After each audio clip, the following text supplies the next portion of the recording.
Hello friends. आज की इस वीडियो में हम कंप्यूटर के 25 मोस्ट इंपॉर्टेंट क्वेश्चन देखेंगे जो आपके सभी आने वाले एग्जाम के लिए महत्वपूर्ण है। तो इसलिए वीडियो पूरे एंड तक देखते रहिए। तो चलिए आज का वीडियो शुरू करते हैं। तो यहाँ पर आज का पहला क्वेश्चन है, निम्नलिखित में से किसे कंप्यूटर का पितामह कहा जाता है। तो देखिए, जितने क्वेश्चन मैं आपके लिए इस वीडियो में लेकर आया हूँ, अगर आपको इनमें से किसी का भी आंसर पता है तो आप नीचे कमेंट बॉक्स में बता सकते हैं, ताकि आप इस वीडियो के माध्यम से हमारा रिवीजन कर सकें।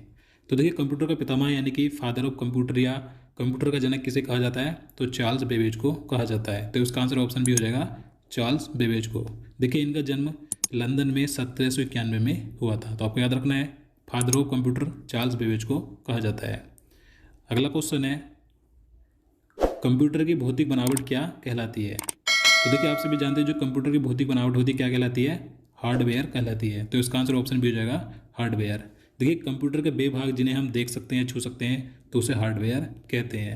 जबकि जो सॉफ्टवेयर होता है, इसे हम ना ही छू सकते हैं ना ही इसे हम देख सकते हैं। देखिए, सॉफ्टवेयर के आधार पर ही कंप्यूटर का हार्डवेयर कार्य करता है। तो आपको याद रखना है।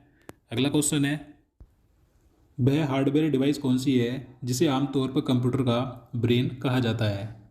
तो देखिए, कंप्यूटर का ब्रेन यानी कंप्यूटर का मस्तिष्क किसे कहा जाता है, तो सीपीयू को कहा जाता है। तो इसका आंसर ऑप्शन सी हो जाएगा, सीपीयू को। देखिए, इसकी फुल फॉर्म क्या होती है, सेंट्रल प्रोसेसिंग यूनिट। याद रखना है। देखिए, यह कंप्यूटर का नियंत्रक भाग होता है जो कंप्यूटर के सारे कार्यों को नियंत्रित करता है तथा यह इनपुट को आउटपुट में रूपांतरित भी करता है। तो आपको याद रखना है, कंप्यूटर का ब्रेन सीपीयू को कहा जाता है। अगला क्वेश्चन है, इंटीग्रेटेड सर्किट चिप का विकास किसने किया था।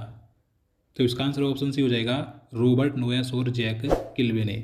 इन दोनों ने मिलकर इंटीग्रेटेड सर्किट चिप यानी कि आईसी चिप का विकास किया था। देखिए, जो इंटीग्रेटेड सर्किट चिप होती है, इस पर सिलिकॉन की परत होती है। तो ये क्वेश्चन कई बार पूछा जाता है कि इस पर कौन सी परत होती है, तो सिलिकॉन की परत होती है।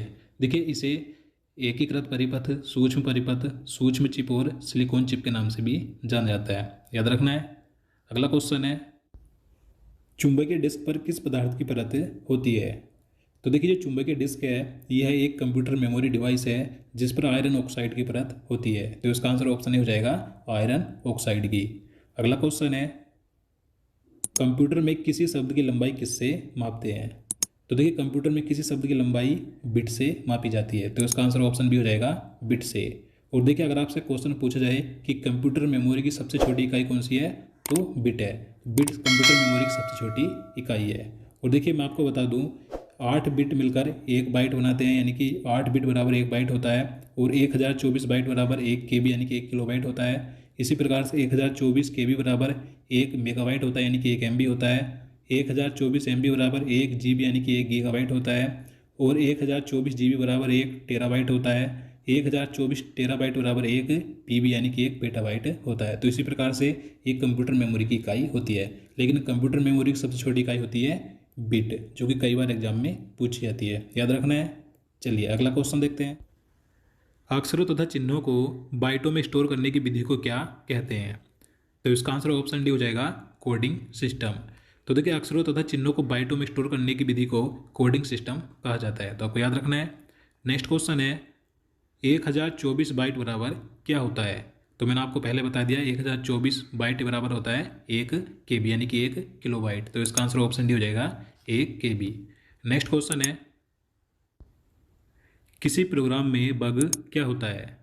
तो देखिए, किसी कंप्यूटर प्रोग्राम में बग शब्द का प्रयोग एरर, त्रुटि, दोष, गलती को वर्णित करने के लिए किया जाता है। तो कंप्यूटर प्रोग्राम में बग शब्द का प्रयोग होता है एरर के लिए। तो इसका आंसर ऑप्शन भी हो जाएगा, एरर के लिए। अगला क्वेश्चन है, डिजिटल कंप्यूटर किस सिद्धांत पर कार्य करता है। तो देखिए, जो डिजिटल कंप्यूटर होता है, ये गणना के सिद्धांत पर कार्य करता है। तो इसका आंसर ऑप्शन हो जाएगा, गणना के सिद्धांत पर। नेक्स्ट क्वेश्चन है, सर्वाधिक तेज गति का प्रिंटर कौन सा है। तो देखिए, इस क्वेश्चन में बताने की सबसे तेज गति वाले प्रिंटर कौन से होते हैं। तो इसका आंसर ऑप्शन ए हो जाएगा, लेजर प्रिंटर।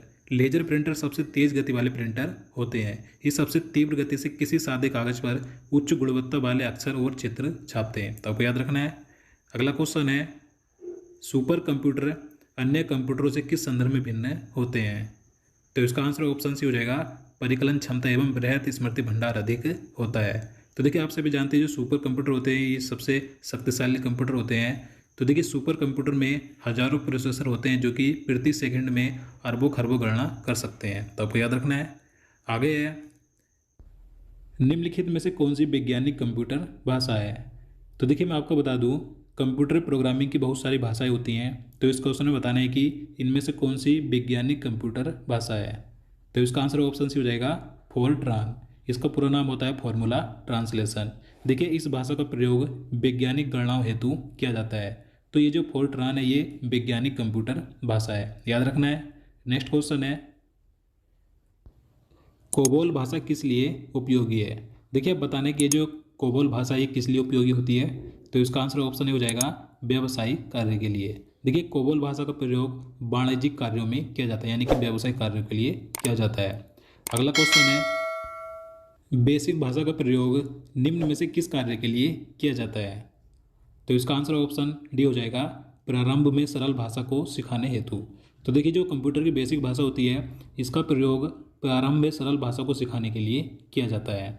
नेक्स्ट क्वेश्चन है, कंप्यूटर भाषा जावा के आविष्कारक कौन है। तो इसका सही आंसर ऑप्शन सी हो जाएगा, सन माइक्रो सिस्टम। तो देखिए जावा एक कंप्यूटर की प्रोग्रामिंग भाषा है जिसे कि सन 1995 में अमेरिकी कंपनी सन माइक्रो सिस्टम द्वारा विकसित किया गया था। तो जावा का आविष्कारक कंपनी का नाम है सन माइक्रो सिस्टम। अगला क्वेश्चन है, कौन सा सॉफ्टवेयर शब्द संसाधन में प्रयोग किया जाता है। तो देखिए आप सभी जानते हैं, तो इसका आंसर ऑप्शन सी हो जाएगा MS वर्ड। काफ़ी फेमस सॉफ्टवेयर है कंप्यूटर का। देखिए MS वर्ड एक सॉफ्टवेयर है जो कि वर्ड यानी कि शब्द प्रोसेसिंग कार्य के लिए प्रयोग किया जाता है, जो कि एक विंडो ऑपरेटिंग सिस्टम है, याद रखना है। नेक्स्ट क्वेश्चन है, इंटरनेट के क्षेत्र में www का सही रूप क्या है। तो देखिए मोस्ट इंपॉर्टेंट क्वेश्चन है, क्योंकि जो www है इसकी कई बार फुल फॉर्म पूछी जाती है। तो इसकी फुल फॉर्म क्या होती है, वर्ल्ड वाइड वेब। तो इसका आंसर ऑप्शन भी हो जाएगा, वर्ल्ड वाइड वेब इसकी फुल फॉर्म होती है। और देखिए इसके आविष्कारक कौन थे, तो इसका आविष्कार किया था टिम बर्नस ली ने, याद रखना है। नेक्स्ट क्वेश्चन है, रैम का पूर्ण रूप क्या है। तो देखिए आप सभी जानते हैं कई बार एग्जाम में रैम और रोम की फुल फॉर्म पूछी जाती है। तो रैम की फुल फॉर्म क्या होती है, रैंडम एक्सेस मेमोरी। तो इसका आंसर ऑप्शन ही हो जाएगा, रैंडम एक्सेस मेमोरी रैम की फुल फॉर्म होती है। और देखिए ये कंप्यूटर की अस्थायी मेमोरी होती है। और जो रोम होती है इसकी फुल फॉर्म क्या होती है, रीड ओनली मेमोरी। और ये कंप्यूटर की स्थायी मेमोरी होती है। तो आपको दोनों याद रखनी है। अगला क्वेश्चन है, कंप्यूटर में जाने वाले डेटा को क्या कहते हैं। तो इसका आंसर ऑप्शन सी हो जाएगा, इनपुट। तो देखिए काफ़ी आसान है, कंप्यूटर में जो डाटा जाता है तो वो तो इनपुट होता है, और जो डेटा प्रोसेसिंग होने के बाद उपलब्ध जानकारी को आउटपुट डिवाइस की सहायता से प्रस्तुत किया जाता है तो वो आउटपुट होता है। अब देखिए यहाँ से क्वेश्चन पूछे जाते हैं कि इनपुट डिवाइस कौन सी है और आउटपुट डिवाइस कौन सी है। तो मैं आपको इनपुट डिवाइस बता दूँ, इनपुट डिवाइस कौन कौन सी होती है, जैसे कि कीबोर्ड, माउस, स्कैनर, माइक्रोफोन आदि। बात करें आउटपुट की, आउटपुट डिवाइस कौन कौन सी होती है, जैसे कि screen, monitor, earphone, printer, projector आदि। तो आपको दोनों के एग्जाम्पल याद रखने, कई बार एग्जाम में पूछे जाते हैं। अगला क्वेश्चन है, कंप्यूटर के भाग जो जोड़, घटाव, गुणा, भाग और तुल्यात्मक कार्य करता है तो उसे क्या कहा जाता है, तो उसे कहा जाता है ALU। तो इसका आंसर ऑप्शन हो जाएगा ALU। इसकी फुल फॉर्म होती है arithmetic logic unit. Next question है, LCD का पूरा नाम क्या है। अब देखिए कई बार एग्जाम में LCD और LED की फुल फॉर्म पूछी जाती है, क्या होती है, तो LCD की फुल फॉर्म होती है लिक्विड क्रिस्टल डिस्प्ले। तो इसका आंसर ऑप्शन डी हो जाएगा, लिक्विड क्रिस्टल डिस्प्ले ये LCD फुल फॉर्म होती है। बात करें LED की, तो LED की फुल फॉर्म होती है लाइट इमिटिंग डायोड। दोनों याद रखनी है। अगला क्वेश्चन है, क्वेश्चन नंबर 24 है, CTRL, शिफ्ट और ALT को कौन सी की कहा जाता है। तो इसका आंसर ऑप्शन ए हो जाएगा, मॉडिफायर की। तो देखिए जो कंप्यूटर कीबोर्ड में CTRL, शिफ्ट और ALT होते हैं तो इन्हें मॉडिफायर की कहा जाता है। मॉडिफायर की कंप्यूटर की एक विशेष की होती है, याद रखना है। रैम किस प्रकार की मेमोरी है। तो देखिए जो रैम होती है यानी कि रैंडम एक्सेस मेमोरी है, यह कंप्यूटर की मुख्य मेमोरी यानी कि प्राइमरी मेमोरी होती है। तो इसका आंसर ऑप्शन डी हो जाएगा, मुख्य मेमोरी होती है।